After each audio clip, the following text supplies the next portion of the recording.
We're live with 3 people. They're joining us now. Hello, everybody. Yep. Be quite quick. Yeah, we'll let it join up. Oh, a couple of hearts there. Thank you. Hey, Nichols on, so Yeah, I asked her if she was going to come on. She said, I will be, but I think she has to check out. Hi. Oh, she says she's good now. I think she had another commitment, but I think she's good to stay with us the whole time. good deal. Yeah. Who Well, I'll else get have it we got started. here? Yeah, We go ahead, got Joe. Natalia, Nicole, Oh, Simona. the chapters. Various. So, Yeah, we yeah. got lots So, of Carol. Thank you, everyone. Go ahead, Joe.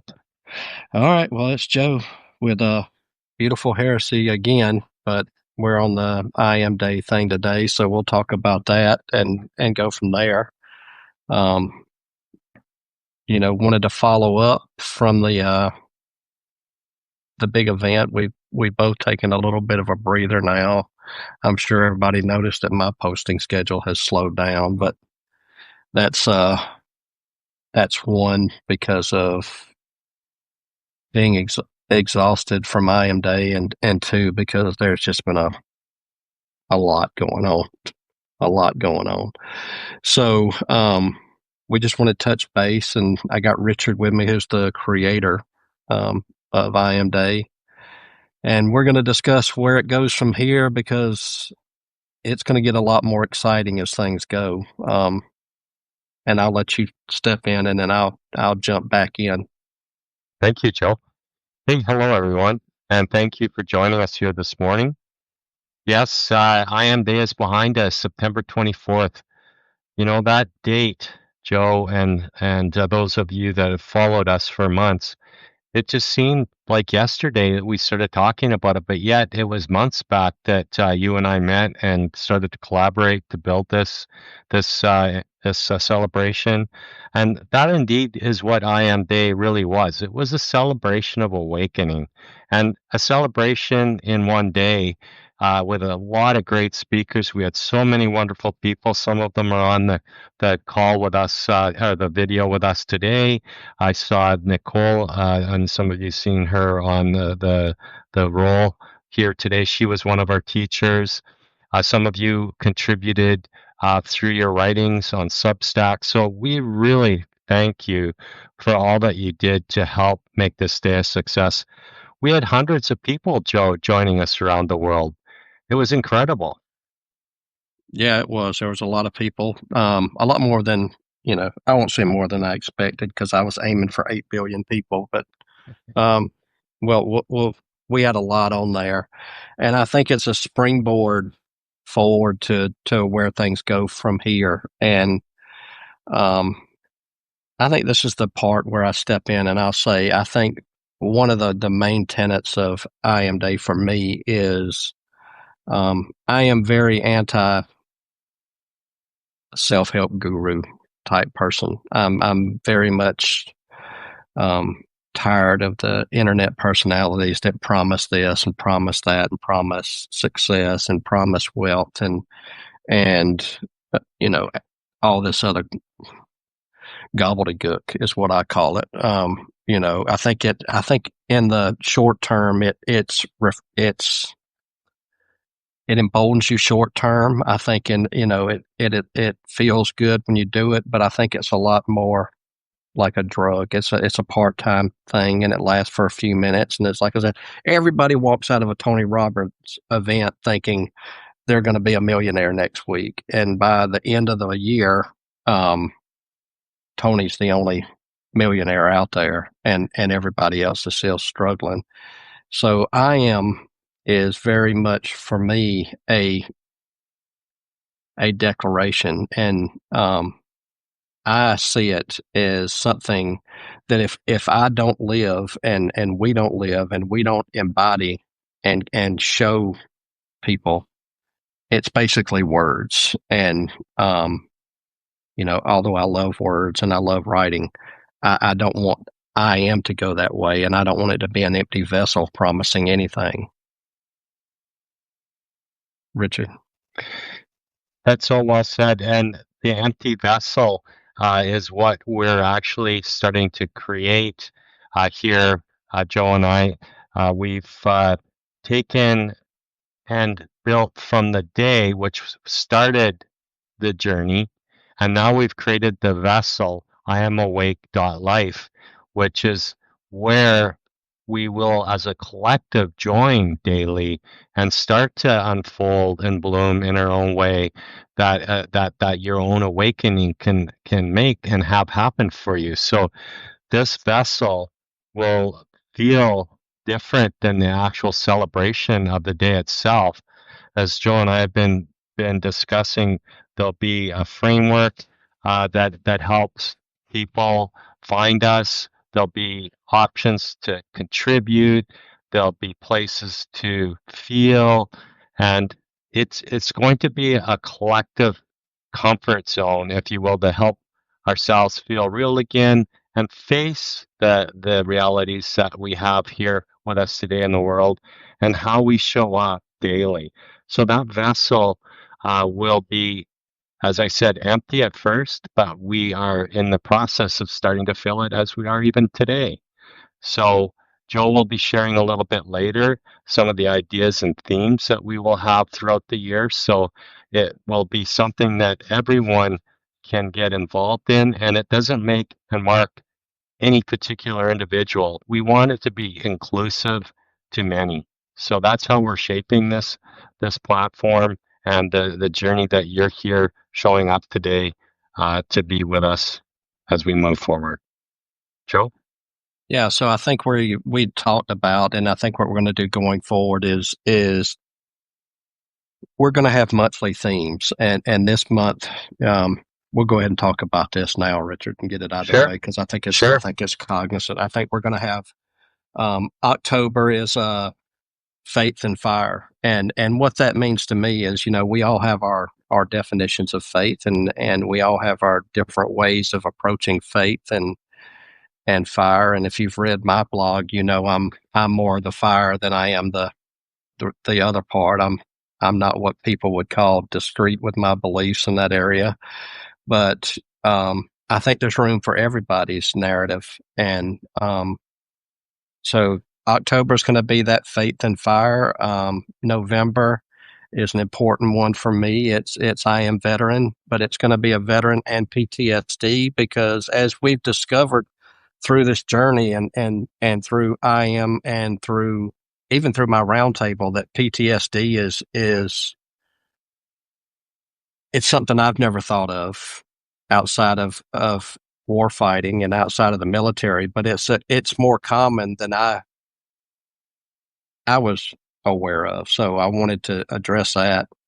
Go ahead. Do You you want to mind say if I something? just, yeah, I just want, like you said, I am veteran and for me, anyways, and I think for you, it's been a while, and I just want everybody to see that I did have hair back when I was there in the military. I had a full head. Joe, it almost looks like I have as much as you then back then. So I just Well, want to say that I had hair, right? yeah. Well, um, I'm getting more as the days go by. I'm trying to let mine grow out, but Nice. um, we'll get we've got a week for grieving or a month for grieving because I think that's a very central component to a lot of people's beliefs, and um, I think there's still a lot of work for a lot of us to do in the area of grieving, and even though I thought I had learned it all through this journey, I have learned more, and one of the things I think I learned very deeply early on was that I still have not allowed myself to grieve in certain things, and that caught me out. And um, so we're going to do a month dedicated to I Am Woman because one of my things, if you've read Heresy, is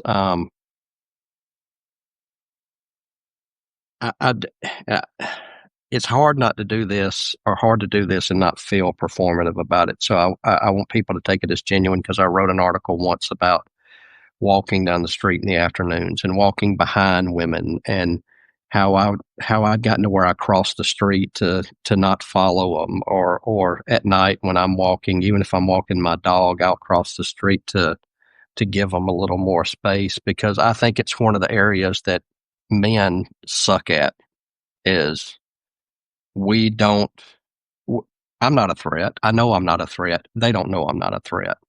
And I think we need to be more cognizant of what it's like to be a woman in today's world, because I think in some areas it's getting scarier and scarier to be a woman in today's world. And if we can be a bridge from men to other men and say, hey, we need to be cognizant of how we do this, and how we approach not only the females in our lives but females in general. Um, so you can tell that's one I'm a little bit passionate about. Another one that I'm passionate about. Um, I'll talk about in a minute. I'll let Richard jump in because I hate Sure. hogging all the screen time. Well, when you talk about these IAM monthly themes, we're going to not only be talking about it from our own views, we're going to be looking for individuals to join us as we had with the collaborators circle with various teachers and presenters. So we will be looking to you and others, and if you have people that can help us uh, f- uh, to flesh out some of the opportunities for speakers to come and join us on these particular mornings, Tuesdays, 10:30 Pacific. I think it's 1:30 Eastern. So we'll be doing a lot of that. In fact, Joe even shared his thoughts with me that we'd like to do a few off-sites even. What that would mean is Joe and I may go to experience a particular event, an activity that lends to an awakening, and we would actually show up, and instead of being in our desks here live, we will be off-site live doing this conversation with you on the Tuesdays. So there's lots to come and some exciting stuff, and it'll be interesting and unique. Yeah, the offsite will, because I'm gonna be honest. 'Cause, I'm just gonna be honest. The I've never been into the breathing and the meditation and the float tanks and all this, but for me to speak about it without experiencing it is kind of BS. So um, I'm going to kind of throw myself into it a little bit and see what it's about. And if it does mean something, then it does mean something. If it doesn't mean anything, then hey, I'm going to say that too. And again, what works for me may not work for you, and works for you um, may not work for me. So I think I'm gonna throw myself after these, and I'm gonna throw Richard out of an airplane to see if he can. Hey, I have my wings. I have so my wings. um, Right here. Right here. See? yeah, Right there. um, well, I think we've both done that, but Yeah. there, I'm gonna try some of it, and then I'm gonna pressure, Richard. Hey, you need to try my way, Okay. and the way that I have dealt with things, and I guess the core center piece of this is either we demonstrate it or it doesn't mean anything. And I don't want to be a talking head that says this works. And I'll tell you, thus far in my life, this works. And I'll give it to you for Richard for a second Yeah. to talk about that, and then I'll jump Yeah, back in. absolutely. In fact, Joe, Nicole has thrown out an offer to you, and I have joined Nicole's sessions. She hosts them at 5:30 in the morning Eastern, Joe. So I've only popped in occasionally. Nicole, you know that I popped in, but that's 2:30 in the morning my time. So I'm not leaning into that one. I'm not up till 3:30. So you're a little before I wake up.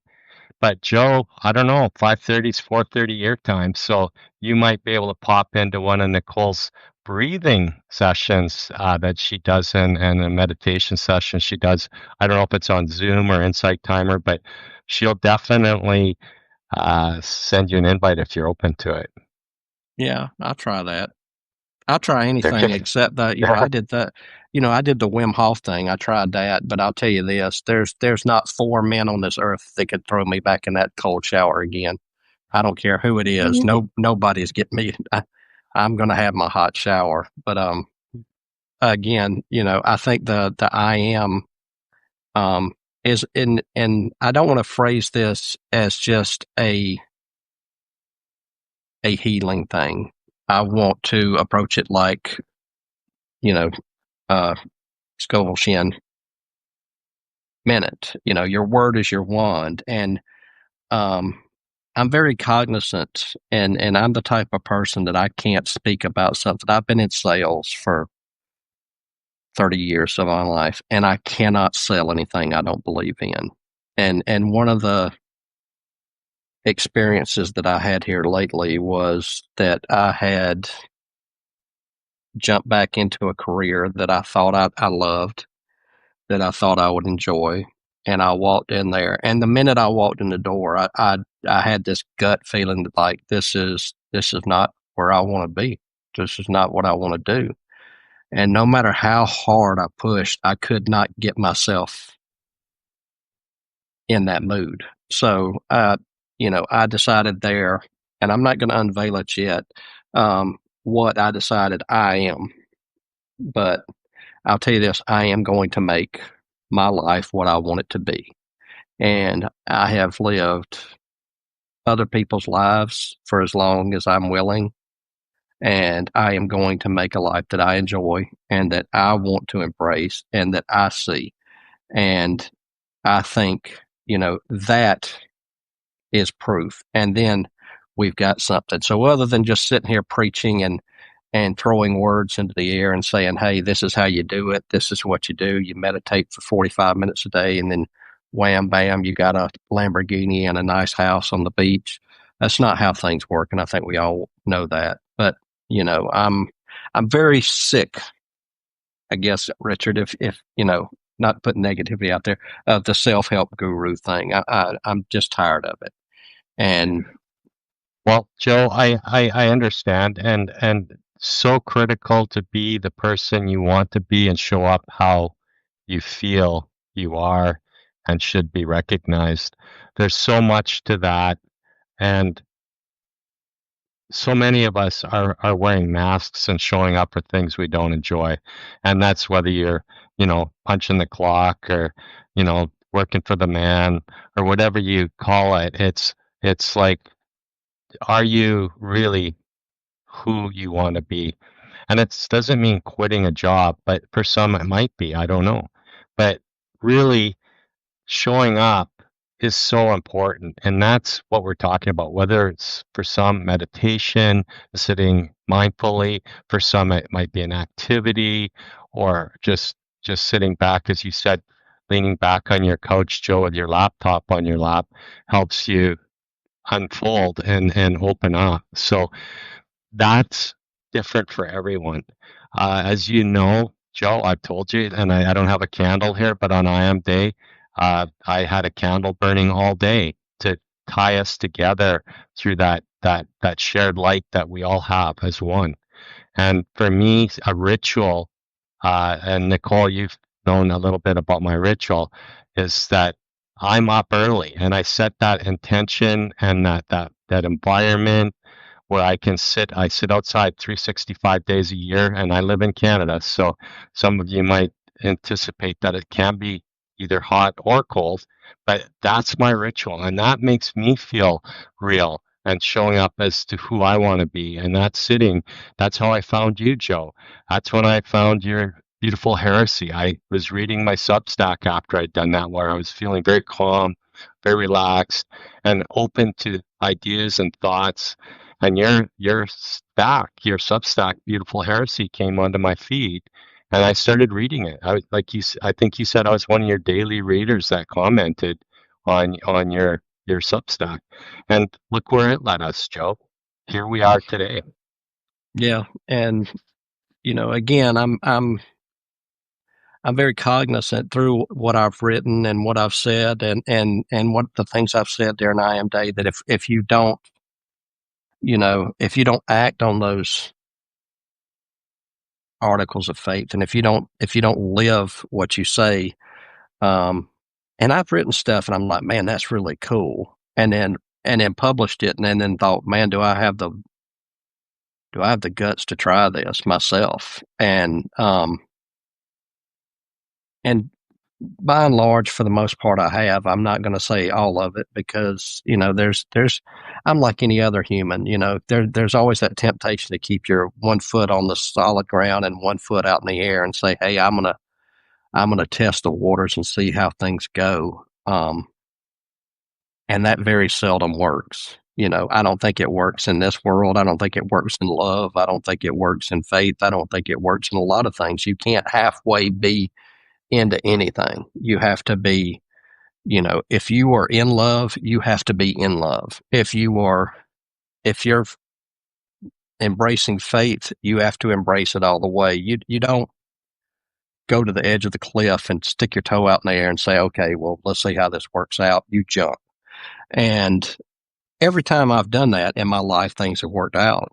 Um, but what I've learned through this experience is, talking to other people, and there's been hundreds over the course of this thing, is that,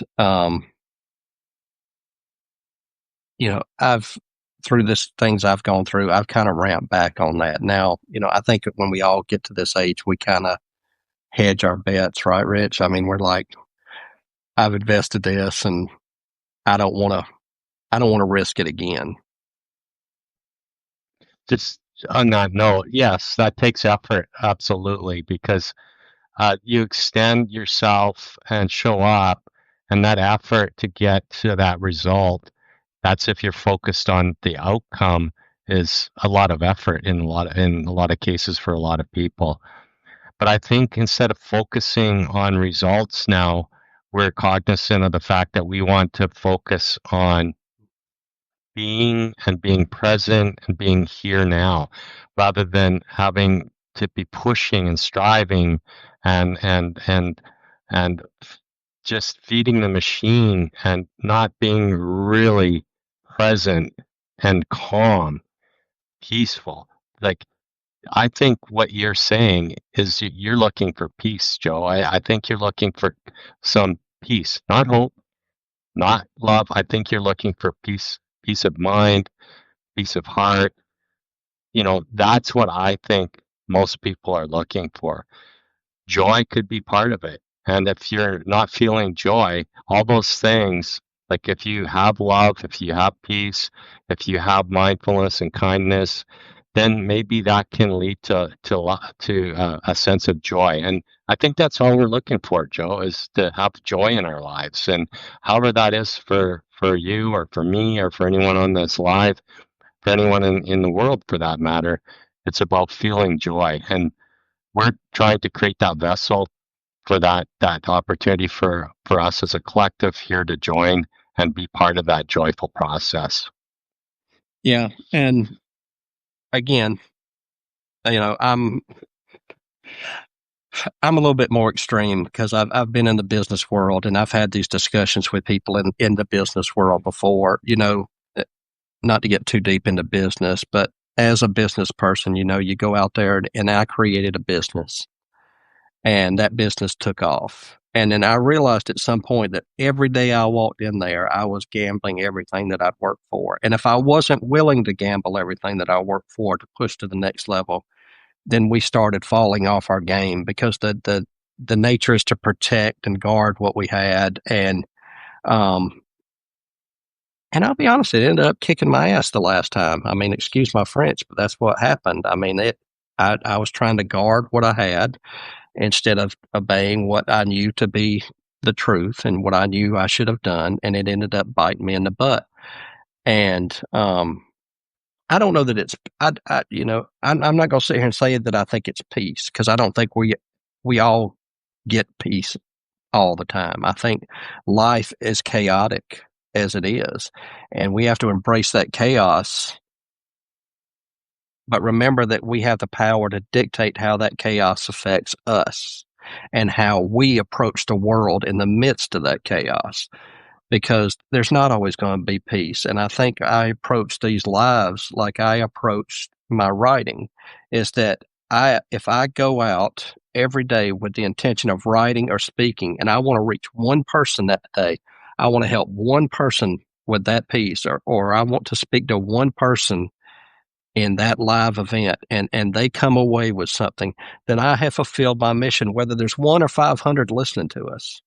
And I think to me that's what I am is, it's that I'm not trying to save the world, and I don't think that I can save the world. But if we can take our turns as people and spread this message, and one affects one, and one affects another, and one affects another, there's a positive outcome. And without being sunshine and roses, and think we're all going to sing "Kumbaya" and be united at the end of the day as a race or a people or a planet, there is a positive attribute of that.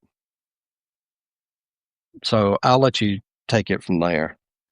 Well, what I hear, and thank you, Joe. What I hear is one, and then one, and then one, and that's all we can do is just put out that one thing, that one word, that one sentence, that one song. So that's what I think this journey is about.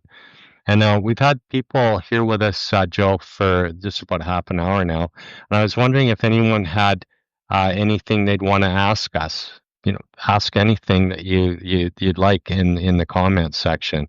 That way we can answer any of your questions and your thoughts, your feelings. So go ahead and type in any of your questions that you might have or thoughts. Be happy to answer them today. Yeah, absolutely. And I want to vote, it's a two-word message, right? The one we control is the I, the I and the I am statement. So you can get up in the morning and you can say, I am pissed off and I am aggravated and I am scared. Or you can wake up and, you can say, I am going to do something different today. I am going to change my life. If it's one step, if it's one narrow step that you take that day to change your life, that has an effect down the road. And I don't know how anybody can argue that, because if you look back at the cumulative total of my life and the decisions that I made, that is what got me to here. And it wasn't my ex. It wasn't, somebody that screwed me. It wasn't the guy that filed bankruptcy on me. It was I that controlled the outcome. And it was I that let myself fall victim to it. And I'm not saying this from a place of removal. So, you know, I'm it'll come evident soon. Yeah. Well, Joe, that is so critical and crucial. It's how you show up. It's that moment. How am I going to show up today? I can only control that. So when you speak like that and take that ownership that we so often fall prey to following somebody else's story or plan rather than your own. So when you say I will be this or I am that, that then is taking back the ownership of your destiny, if you will, so to speak. Like you were saying, like I mean, the outcomes that you have in your life are decisions and points in time, but they don't make you. You make you and how you show up today. So all that stuff, you can forgive yourself, and I can forgive myself the things that I may not be so pleased with in the past, and I give myself permission to begin again. And that beginning is with and I am, and I'm here today, right now, as testament. I'm part of this with you, Joe. So here we are and sharing what we feel. And I'm starting to see comments coming in that maybe we can answer some questions of people here. Yeah, I don't know. It's questions, it's comments, but it's Comments, reflect. yeah.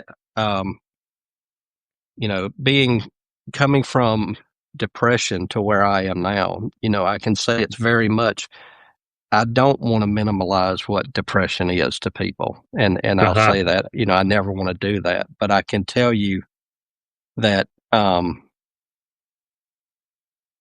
that I am to me made a world of difference on some days, and it was really important for me on some days to say, I am a father instead of, I am depressed or I am here and I need to be here instead of I'm tired of this. So those I am statements are very profound, whether one thinks they are is not. And I know that coming from that depression, because if I got up in the morning and said I am a loser and I am a failure, and it was hard to even drag myself out of bed. Mhm. And through this journey, again, talking to other people, and I didn't make this journey alone. I'm very cognizant of that. I think my Substack career, my journey through writing, has led me to this point to where I was open enough and vulnerable enough and honest enough at some points to say, hey, this is what happened to me, that other people reached out and said, hey, you're not the only one. And then that shaped this entire journey. But again, what that's shown me is that these I am statements are critical to how we live our lives. And um, I can't think of a truer statement than your word is your wand. And even though that has a mystical, magical connotation to it, what you say into this world is what comes back to you. Now, turn it over to you for a second. Yeah, well, and for those of you that have been with us for a while, and some of you may have to jump off, I just want to make sure that if you want to continue to follow Joe and I in this journey, make sure you check out the Substack. I am awake. I am awake, and that's the foundation's Substack of mine that Joe and I are going to be building out on Substack and off in other ways to include people both here and for those that have yet to show up. So we're going to continue building towards IM Day, which for next year is actually 23rd of September 2026, and that's following the fourth Wednesday of September each year. So these will be annual events. For some of you that may like to celebrate your I amness, there's t-shirts on iamday.org that you can find that cover so many, 12 I think they are, Joe, 12 different I am strong, I'm peace, I'm love, I'm kind, I am everyone. I think I've seen a few people that are on this call today buy a couple of t-shirts. So yeah, get on the site, iamday.org, and get a t-shirt that supports your I am. So Ann asked if about teaching others or gurus. Joe, do you see negative connotations in helping others learn something, but also charging a fee? And also, ethical gurus do tell people if they don't take action, the training is ineffective. That's true. Do I see negative connotations in helping others and charging a fee? I think it's a personal decision for everybody else out there, and I don't have the right to tell somebody how they need to do things. And I'm aware of the rub here, because this is one of the things I work with, and it's, to me, it's a lot like, let me try to phrase this the right way. Religion. If you pray hard and nothing happened, there's always that, well, there was a different plan or you didn't pray right or something like that. And I don't buy that. I don't know that I buy that. Um, I don't think there's a negative connotation in helping others learn something and charging a fee, because that came. And unfortunately, the world we live in requires us to pay for food and shelter and living. And I think, if I had to go back and start over again from Genesis chapter 1 until now, I would warn everybody that this is the stupidest system we could have ever set up, where we have to pay to eat, and we have to pay to drink, and we have to pay to go get health care, and we have to pay to send our children to school, and we have to pay to do that. It's the most idiotic system we could have come up with in retrospect, but this is where we live and this is what we do. So I don't think there's a negative connotation. I think with this, it's like everything else. It's with intent, and if you're out there with the intent of putting good in the world, um, it'll show. And if you're out there, we all know there's some guys out there that that do it differently, and I'm not here to point fingers at them, but we know that exists. And even the ones I disagree with, I've gotten things from. So I can't say that it wasn't worth reading the book. I think Grant Cardone, who I've read his book, I don't think he's by any. I mean, how hard a concept is it? 10x. If you work 10 times as hard, you're going to make more money. Of course, you're going to make more money if you work 10 times as hard. I don't think there's any magic in that. But did I get something out of his book that was worth the $16 that I spent for his book? Absolutely. So maybe Well, that's the answer. I don't think it's I don't think there's a negative connotation. I think again it's what you take from it. And I've taken something, just a second, and I'll hand it over to you, Richard. I think there's one like right now. Mel Robbins has been under a lot of fire for plagiarizing it, and some people are claiming that she stole material, and she's got the 5-second rule. Do I believe that that's the absolute solution to everything on earth? No, I don't. But I think I got I spent $16 on her book, and I got $16 of value on that book. I didn't go to $1,000, $2,000 retreat for mail because I don't believe in mail that much, but I did get the $16. And if Richard's wearing an "I Am Love" T-shirt, and if that makes one person smile a day, or one person feel better about their day, was that worth the $23 that I spent for that? Yes, I do. And so I think there can be negative connotations. I don't think it's inherent in there. I think it's all down to what your motivations are. Um, and I think very much if you're in this life, how is my experience any different from a doctor that went to school for 8 years? Because I got my butt kicked for 5 years. And, who can tell you more about recovering from bankruptcy and losing everything you own than somebody that has been bankrupt and lost everything they own? Who can tell you what it's like to worry about feeding your family than a man who's been worried about feeding his family? Who can tell you about what it's like to lay in bed at night and want to friggin' scream because you can't get a break in this world rather than somebody that's done it? Go ahead, Richard. yeah, that's so true, Joe. And your passion is evident, and every one of those you could teach a lesson behind it. So Harriet did ask or make a comment about you don't take lessons from a private teacher for free. And that's so true. But before you even engage the private teacher, there's a time where you need to build that trust with that teacher and see if it's the type of teacher you want to engage with. And the most important thing, and you said it, Joe, and Harriet saying here, is if you don't do your homework, you won't learn.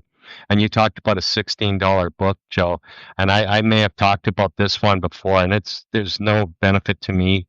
The Tibetan Five Rights. It's called the Eye of the Revelation. It was written in 1932, I believe. Another old book.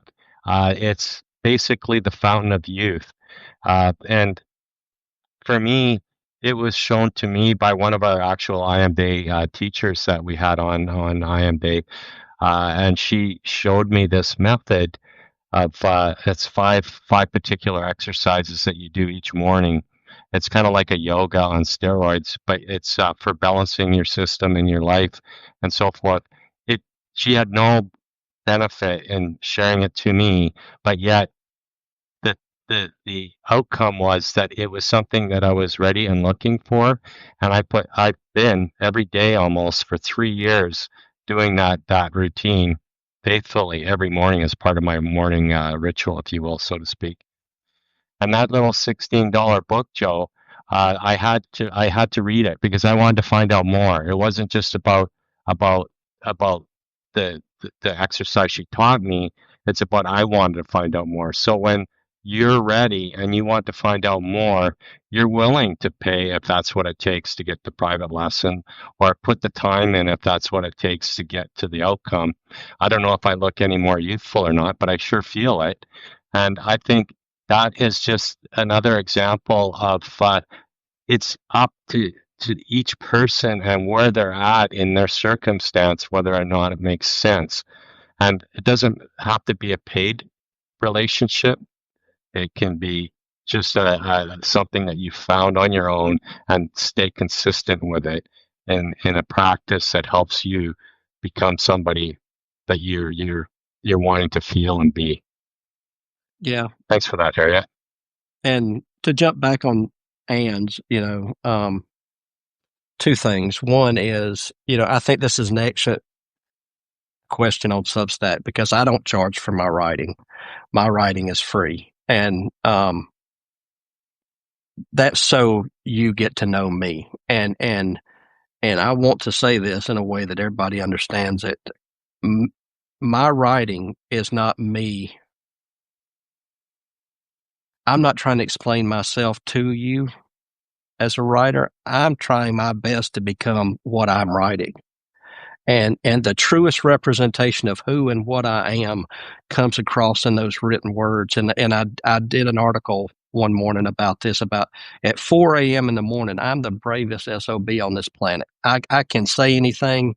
I can come up with anything. I can go out there and make all these affirmations because the sun's not up and the pressure hasn't hit me, but I know exactly what I want at 4 a.m. and I'll throw it out there in a piece of writing. And then I spend all day trying to live up to that model of what I've bit or what I built on that page. So instead of me writing a description of what I am writing a description of what I want to be. And that to me is building trust in an audience, is going out there. Again, it's being vulnerable enough to say, I have screwed up and I've messed up. I have, effed up my life at points. I have done things I shouldn't have done, but I paid for this degree just like a doctor did. And I paid in blood and tears. So if you don't want to pay, don't pay. Um, that's your right as a human being.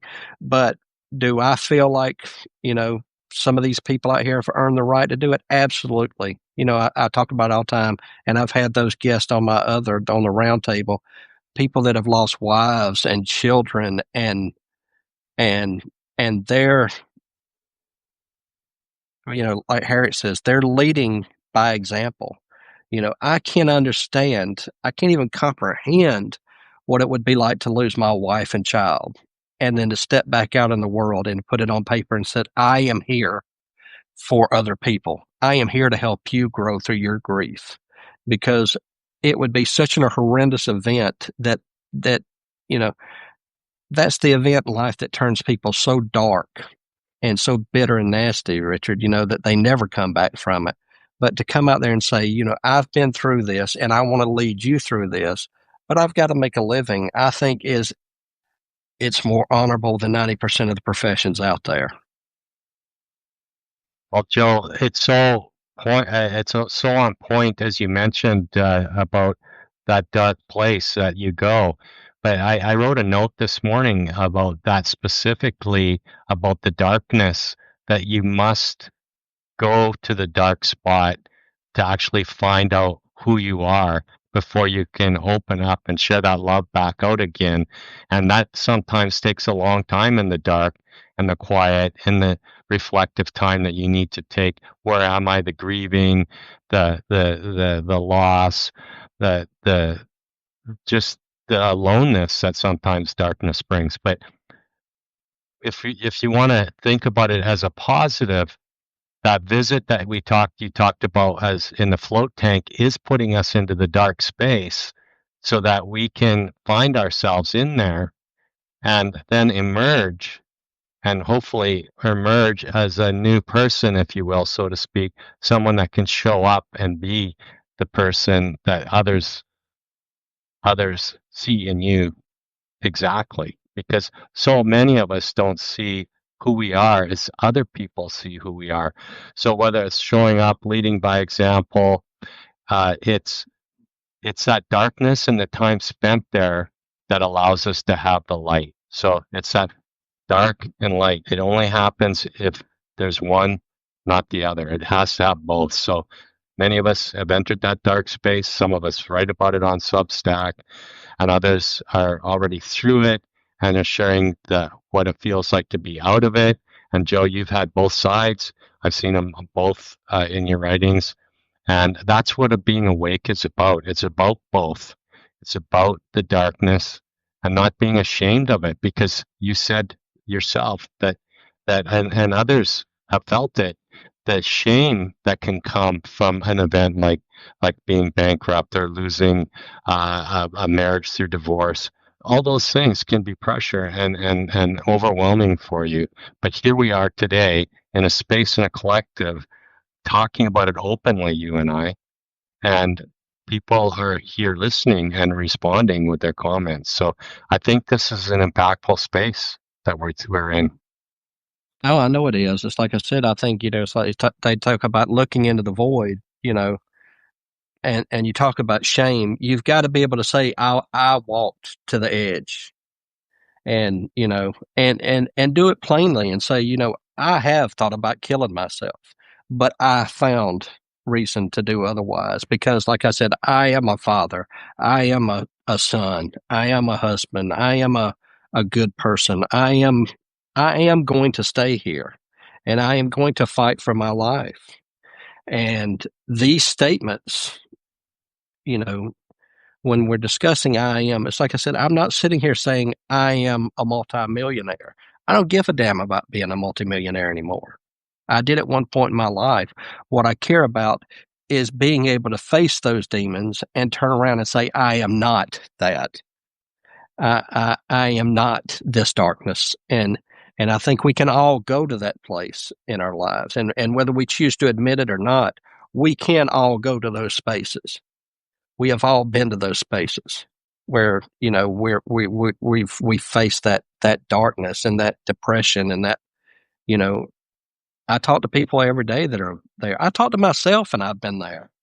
So, it's very important and it's very powerful. And, um, you know, I think it's one of the things, and not to pitch something besides I am Day, but it's one of the blessings I've had on the round table is to sit there with other men who are courageous enough and honest enough to say, hey, I've been there too, bud. And um, when you start putting that out into the world, yeah, that's gold because then you realize how important things like this are. This is way more important than selling toilets or, selling air conditioners or whatever. Not that those aren't noble, not that people can't earn a living, but to stand up in front of a crowd of people and say, look, I'm gonna be honest. I've been to hell and actually speak from a place of vulnerability and honesty and say, I have been to the bottom of this well and I can't get you out of it. There's nothing I can do to pull you out of it. There's no magic to get out of it. But I can stand here in the shit with you and shine a flashlight and say, here's where I went. I'm going to hand you my light and let's find you a way. So to me, that's what I am is to me. Hey, Joe, I'm just going to carry on that little point you made about this before the flashlight. Do you remember Peanuts cartoons where Charlie Brown, and then there was that little bird? What was that? I think it was called Woodstock the bird. Do you Yeah, remember that little Woodstock. bird? Yeah, So I saw a little cartoon that Woodstock had fallen into. You know what a cow patty is? yeah, That's a big platter of warm crap, right? So any place is comfortable if you feel warm, the little Woodstock said. Yeah. I go even being in shit can be comfortable if you're warm. So, anyways, I thought that would just put some humor on the side of this because, you're getting pretty deep, buddy. I appreciate it Hey, all. well, I think We're that's here for important, that. It is, absolutely. And you know? like some of our comments say, there's no straight line upwards. There's a lot of, stuff you step in and corners you have to go around and, dark alleys that you end up at a dead end. So, that is so truthful, Joe, and your passion is so exciting to have when you get on that path. So that's what I think is drawing people here, and we're showing up for you too as well as ourselves. So that's what I'm excited about for these sessions. Like we're making a commitment here, Joe, to show up every week on this segment. Well, it's like, you know, I talk about my mother a lot. She's on here, and I don't do it because my mother's on here. I do it because, I have my mother, my father's gone, but when I started writing, I was the same way as everybody else. I had trouble saying I'm a writer. And she's the one that one day said, "But you are." And, and I told her, I said, moms are the greatest thing on the planet, I think, because they're the ones you like, other than when I went in the military, she was like, "Go do it." And, I was like, I think I'd be good at public speaking. And my mom's like, "Well, go do it." And, I think it's interesting because mothers are looking at their sons and like I look at my daughter and think, "You're capable of anything you set your mind to, right?" And if she says I am an astronaut, then by God, she's going to be an astronaut. But me, I find all the obstacles to becoming an astronaut. So, um, On that point, Joe, about mothers, I don't know if any of you out there saw Jane Goodall's, it was her post passing. It was on Netflix. Her message to the world and to the people that loved her after she passed. It was interview that was done prior to her death, but was not to be released until after she died. And one of the big components that she talked about, Joe, is her mother. That her mother could have shaped her journey differently if when she saw a bug and it was like doing something funny, in this case, mating, and her mother says, "Oh, don't be watching that." Her mother actually opened the dialogue to ask her, "What are you seeing?" And oh, that's interesting, so that it helped her to continue her passion, and she thinks her journey would have been different if it wasn't for her mother. She didn't have a lot to say about her father, but her mother was her grounding person in her life that allowed her to be who she is today. As you know, a woman going to Africa at a young age in the 70s, scary spot, and and spending a life with chimpanzees to learn more about how humans can interact just by the way that nature, in this case chimpanzees, interact.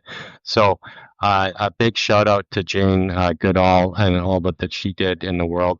But one of the things that she said in terms of what could we do going forward today, as she said, the world is a dark place. And she really epitomized the I am, is that all we can do is what I can do to show up and shed some light, do some kindness, and be the type of person I want to be.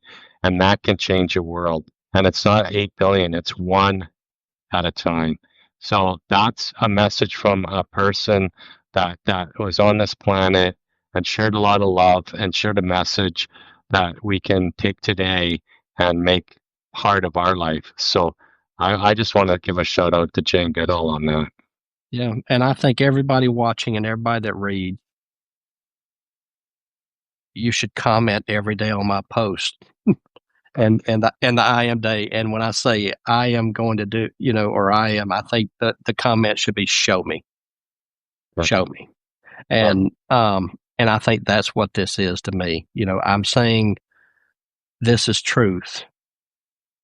Show me. And I we can end it there. I think that's Yeah, and good. we and that is a good ending, Joe, and that's a good point, is that we want to hear from you. And anything that you feel that you want to share and open and shed some light, and whether it's your I am statement, whether it is something that you're doing to make a change, we want to hear from you. So whether it's on Joe's Substack or mine, I am awake, or Beautiful Heresy, you'll see us, you'll find us. We want to hear from you. So continue communicating even after we're done here today. And we will communicate back with you. So thanks for showing up, everyone. Yeah, I appreciate everybody coming again today. And we forgot the 3 legs, but we can talk about that next time. So Yeah, there's a teaser for next time. There's going to be 3 legs to this ordeal, and then, or I shouldn't say ordeal, but this journey. And then I'll let it hang there and tune in yeah. next time. All right. Thanks everybody for showing up, and we'll see you next time. I know.